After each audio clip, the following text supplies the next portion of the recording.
ሰላማችሁ ባላችሁበት ብዝት ይበል ውድ የስፖርት አፍቃሪያን የዛሬን ወሬዎች ነግራችኋለሁ ተከታተሉኝ ላይካችሁ እጅግ ያስፈልገናል የኔን የላይክ የኮሜንት ልመና ላቁም ወደ ወሬዎቹ የፕሪሚየር ሊጉ ዋንጫ በኢታድ ስቴዲየም ለይታ ቀርቧል የአርሰናል አርማ ያለባቸው የውሃ ጠርሙሶች በአሁኑ ሰዓት በኢታድ ስቴዲየም ዙሪያ እየተሸጡ ይገኛሉ ሱፐር ኮምፒውተሩ ማንቸስተር ሲቲ በአንድ ነጥብ ልዩነት ዋንጫውን እንደሚነጥቀው ተንብዮአል ራያ ለሶስተኛ ተከታታይ ጊዜ የወርቅ ጓንቱን ሽልማት ለማሸነፍ ተቃርቧል በርንሞዝ የውድድር ዘመኑ ሲጠናቀቅ አንዶኒ ኢራኦላን በመተካት ማርኮ ሮዝን ዋና አሰልጣኝ ሆኖ መሾማቸውን አረጋገጠ የሚሉና ኤርሊንግ ሃላንድ ጋብርኤል በራሱ ስለገጨው ሁኔታ የተናገረውን በዝርዝር እናወራላችኋለን ወሬዎችን ማቀረብላችሁ ሆፕ ነኝ በትላንትና ሁለት ሚያዝያ 11 ማንቸስተር ሲቲ አርሰናልን 2-1 በሆነ ውጤት ካሸነፈ በኋላ የፕሪሚየር ሊጉ ዋንጫ በኢታድ ስቴዲየም ለይታ ቀርቧል ምንም እንኳን አርሰናል በ70 ነጥብ ሊጉን እየመራ ቢገኝም ማንቸስተር ሲቲ በ67 ነጥብና አንድ ቀሪ ጨዋታ ያለው እየተከታተለው ይገኛል ይህም የዋንጫ ፉክክር አሁንም በሁለቱ ክለቦች መካከል እጅግ ተቀራራቢ እንዲሆን አድርጎታል በአሁኑ ወቅት በኢታድ ስቴዲየም ዋንጫው መታየቱ የሊጉ ዋንጫ ፉክክር ይበልጥ ያፋፋሙ ሲሆን ማንቸስተር ሲቲ ቀሪ ጨዋታውን የሚያሸንፍ ከሆነ በነጥብ ከአርሰናል ጋር እኩል የመሆን እድል አለው በ2025-26 የውድድር ዘመን በሁሉም ውድድሮች 10 እና ከዚያ በላይ ጎሎችን በማስቆጠር እንዲሁም 10 እና ከዚያ በላይ የጎል አጋጣሚዎችን በመፍጠር የመጀመሪያው የፕሪሚየር ሊግ ተጫዋች የሆነው ሪያን ቸርኪ ነው ተጫዋቹ በአሁኑ ወቅት በሁሉም ውድድሮች 10 ጎሎችንና 14 አሲስቶችን በማስመዝገብ በሊጉ ብቸኛው ተጫዋች ሆኗል በማንቸስተር ዩናይትድ በኩል ብሩኖ ፈርናንዴዝ 15 አሲስቶችን በማስመዝገብ የሊጉን የአሲስት ሪከርድ ለመስበር 3 የቀሩት ቢሆንም በጎል ብዛቱ ግን 10 አልሞላም መሐመድ ሳላ 10 ጎል 9 አሲስት ኮል ፓልመር 9 ጎል ለዚህ ስኬት ቅርብ የሆኑ ተጫዋቾች ናቸው የአርሰናል አርማ ያለባቸው የውሃ ጠርሙሶች በአሁኑ ሰዓት በኢታድ ስቴዲየም ዙሪያ እየተሸጡ ይገኛሉ የድርጊት አርሰናል ባለፈው ሳምንት በበርንሞዝ መሸነፉ ተከትሎ የሲቲ ደጋፊዎች ክለቡ ዋንጫውን እያባከነ ወይም ቦትሊንጊት መሆኑን ለመግለጽ የተጠቀሙበት ዘዴ ነው አንዳንድ ሻጮች ጠርሙሶቹን የአርሰናል ደጋፊዎች እንባ በሚል ስያሜ ሲሸጡ የነበረ ሲሆን ዋጋቸውም እስከ 2 ፓውንድ ድረስ ይደርስ ነበር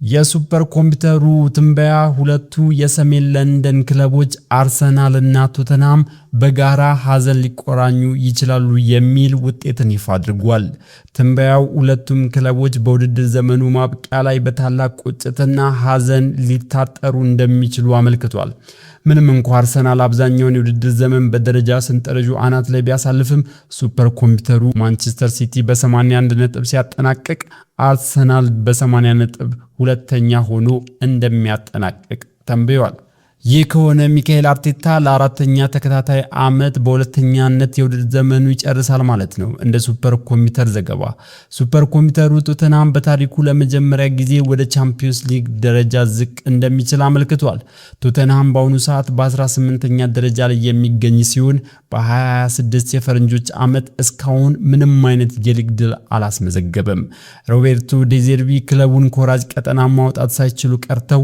ቶተንሃም በ18ኛ ደረጃ ሊያጠናቅቅ እንደሚችል ተገምቷል የ2025-26 የእንግሊዝ ፕሪሚየር ሊግ የውድድር ዘመን ወሳኝ ምዕራፍ ላይ የደረሰ ሲሆን በርንሊ ሊድስ ኖቲንጋም ፎረስት ስፐርስ ዌስትሃም እና ወልቭስ ላለመውረድ የሚያደርጉት ትንቅንቅ ተባብሷል በውድድር ዘመኑ መጨረሻ ከደረጃ ሰንጠረዡ በግርጌ የሚገኙት 3 ክለቦች ወደ ቻምፒየንሺፕ የሚወርዱ ሲሆን ከዚሁ ዲቪዥን በሚመጡ 3 ቡድኖች ይተካሉ ኮቬንትሪ ሲቲ ወደ ፕሪሚየር ሊጉ ማደጉን ያረጋገጠ ክለብ ነው አሁን አጓጊ የሆነው የፕሪሚየር ሊጉ ጉዳይ ሆኗል ሊድስ ዩናይትድ በቅርብ ባገኘው 2 ተከታታይ ድሎች ከወራጅ ቀጠናው በ8 ነጥብ ርቆ በ39 ነጥብ በአንጻራዊነት የተሻለ ደረጃ ላይ ይገኛል።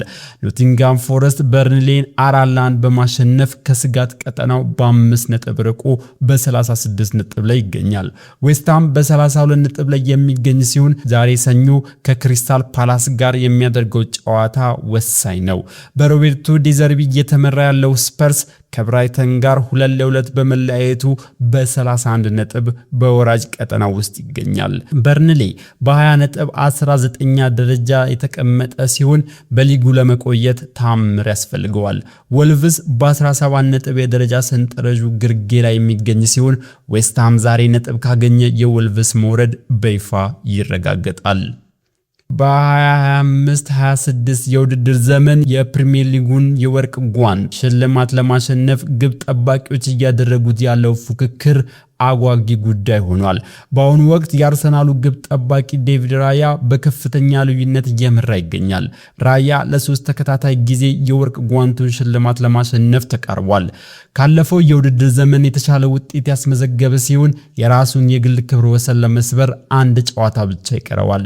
አርሰናል በቀጣይ ከሚያደርጋቸው ጨዋታዎች በአንዱ ግብ ሳይቆጠርበት ካጠናቀቀ ራያ የራሱን የግል ክብረ ወሰን ማሻሻል ብቻ ሳይሆን ለሶስተኛ ተከታታይ ጊዜ የወርቅ ጓንቱን የማሸነፍ እድሉን በእጅጉ ያሰፋል።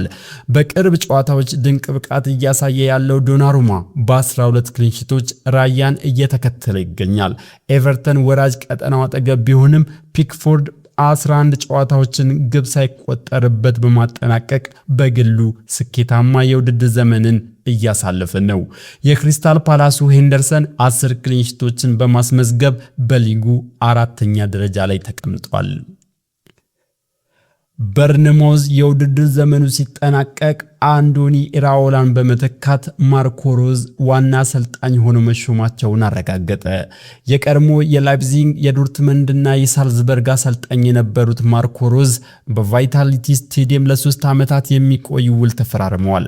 ማርኮ ሮዝ ከዚህ ቀደም እንደ ኤርሊንግ ሃላንድ፣ ጁድ ቤሊንጋም ያሉ ታላላቅ ተጫዋቾችን በማሰልጠን የሚታወቁ ሲሆን በርንማውዝ የእሳቸውን የማጥቃትና ሃይ ፕሬሲንግ ጨዋታ ፍልስፍና ከክለቡ ማንነት ጋር እንደሚሄድ አምኖበት ነው ሮዝን ያስፈረሙት።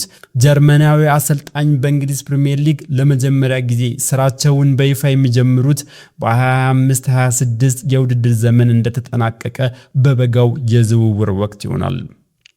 ኤርሊንግ ሃላንድ ገብርኤል በራሱ ስለገጨው ሁኔታ የተናገረው ቀይ ካርድ የሚገባው ይመስለኛል። አብዛኞቻችሁ በዚህ ተስማማላችሁ። እኔ በወርቅ ኖሮ ቀይ ካርድ ይሆን ነበር። እኔ ግን እንዲህ አይነት ነገር በፍጹም አላደርግም። እውነታው ይሄ ነው። ምናልባት መውደቅ ነበረብኝ። ያኔ ነገሩ ቀለል ይል ነበር፣ ግን አልወደኩም። በዚህ ምክንያት ነው ቢጫ ካርድ የተሰጠኝ። ባየር ሙኒክ 35ኛ የጀርመን ሊግ ዋንጫውን አንስቷል። 4 ተስተካካይ ጨዋታዎች የቀሩ ቢሆንም ከተከታዩ ዶርትመንድ በ15 ሰፊ የነጥብ ልዩነት ይዞ የቡንደስሊጋ ሻምፒዮን ሆኗል። ሃሪኬን በዚህ ጨዋታ 1 ጎል አስቆጥሮ በሊጉ ውድድር ዘመን 32ኛ ጎሉ ሆኖ ተመዝግቦለታል።